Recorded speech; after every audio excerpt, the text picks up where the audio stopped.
এমন একটা জায়গায় এসেছি যেখানে ফুট ওভার ব্রিজ নেই। রাস্তার এপাশ থেকে ওপাশে যাওয়ার জন্য যে ফুট ওভার ব্রিজ সেটা নেই, কিন্তু এই যে সামনে যেটা দেখতে পাচ্ছেন সেইটা আছে, মানে আন্ডারপাস, মাটির তল দিয়ে রাস্তা। যে রাস্তাটি ফুট ওভার ব্রিজের পরিবর্তে মাটির নিচ দিয়ে এপাশ থেকে ওপাশে যাওয়ার সিস্টেম। চলেন আমরা রাস্তার এপাশ থেকে ওপাশে যাই এবং ভেতরে কি কি আছে সেটা আমরা দেখি। প্রথমত আমরা সিঁড়ি বেয়ে নিচের দিকে নামার চেষ্টা করছি, অর্থাৎ এটা সিঁড়ি দিয়ে মাটির নিচে করছে, এই জন্যই সমান সমান হলে তো যেতে পারবে না, এই জন্য সিঁড়ি বেয়ে আমরা মাটির নিচে চলে আসছি। সবচেয়ে মজার ব্যাপার হচ্ছে দিন এবং রাত সব সময়ই চলাচল করা যায় এই আন্ডারপাস দিয়ে। আমি যে আন্ডারপাসে বর্তমানে আছি সেটা হচ্ছে এমইএস, অর্থাৎ কুর্মিটোলা হাসপাতালের যে সামনে রাস্তাটি, সেই রাস্তার এপাশ থেকে ওপাশে যাওয়ার জন্য ব্যবহার করা হয়েছে। অর্থাৎ এটা হচ্ছে এমইএস, ঢাকা ক্যান্টনমেন্ট এরিয়া।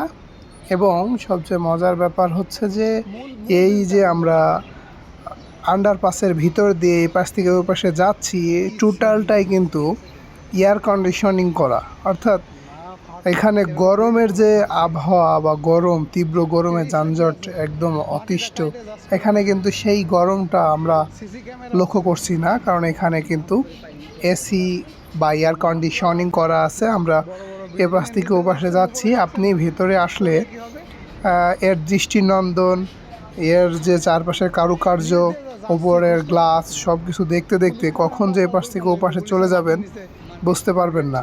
তবে এখানে অনেকগুলো দিক আছে। আপনি মহাখালীর দিকে যেতে পারবেন, আপনি বনানীর দিকে যেতে পারবেন, আপনি ইসিবির দিকে যেতে পারবেন। অনেকগুলো রাস্তা কিন্তু এখানে আছে এবং দিক নির্দেশনা দেওয়া আছে। আপনি যদি দিক নির্দেশনা ফলো না করেন তাহলে কিন্তু আপনি ভুলে অন্য দিকে উঠে যেতে পারেন। এই জন্য উচিত প্রত্যেকটা জায়গায় জায়গায় কিন্তু দিক নির্দেশনা দেওয়া আছে, আপনি দিক নির্দেশনা দেখে দেখে আগাবেন। সবচেয়ে মজার ব্যাপার, এই যে সামনে আমরা একটা সিঁড়ি পেয়ে গেছি, এখানেও কিন্তু দিক নির্দেশনা দেওয়া আছে। যেহেতু আমরা ইসিবি চত্বরের ওই পাশের সাইটে উঠব, সেই জন্য আমরা এই রাস্তার এই পাশে আমরা এই মুহূর্তে উঠব না। সবচেয়ে মজার ব্যাপার, এখানে এক্সিলেটর আছে, লিফটও আছে এবং যাকে সুর সপ্তাহ বলে এখানে লেখা আছে বাস স্ট্যান্ড, কুর্মিটোলা, মানে সব দিককার লেখা আছে। চলন্ত সিঁড়ি, লিফট সব কিছুই কিন্তু এখানে দেওয়া আছে এবং এখানে সম্ভবত প্রোগ্রাম করারও ব্যবস্থা আছে। যখন বড় কোনো কিছু হয় তখন এখানে কিন্তু প্রোগ্রামও করে। এই যে লিফট, আমরা কি রাস্তা পার হয়েছি কিনা, তাই রাস্তা তো পার হইনি। কোন পাশ দিয়ে গেলে রাস্তা পার হবো?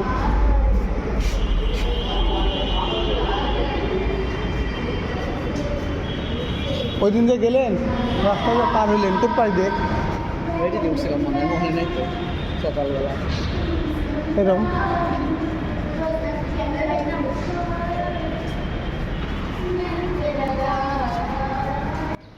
আমরা সামনের দিকে এগোতে থাকলাম এবং যেহেতু সাইনবোর্ডে দেওয়া আছে সামনের দিক দিয়ে আমরা ওই পাশে উঠতে পারবো। দেখা যাক, আমরা সামনের দিকে যাচ্ছি। রাস্তা পারাপারের জন্য খুবই চমৎকার এবং আরামদায়ক আন্ডারপাস। সম্ভবত মাটির তল দিয়ে এই একমাত্র আন্ডারপাস যেটা বাংলাদেশের ভিতরে সবচেয়ে বড় আন্ডারপাস, যেটা এমইএস অর্থাৎ ঢাকা ক্যান্টনমেন্ট এরিয়াতে অবস্থিত। আমরা ওপরে উঠতেছি, দেখা যাক আমরা যে পাশে আসার কথা সে পাশে এসেছি কি না। ওই পাশ থেকে উঠে এই পাশ দিয়ে আসলাম, এই ওই জায়গায় ছিলাম না, ওই জায়গার থেকে নিজ দিয়ে কখন আসলাম বুঝতে পারলাম না।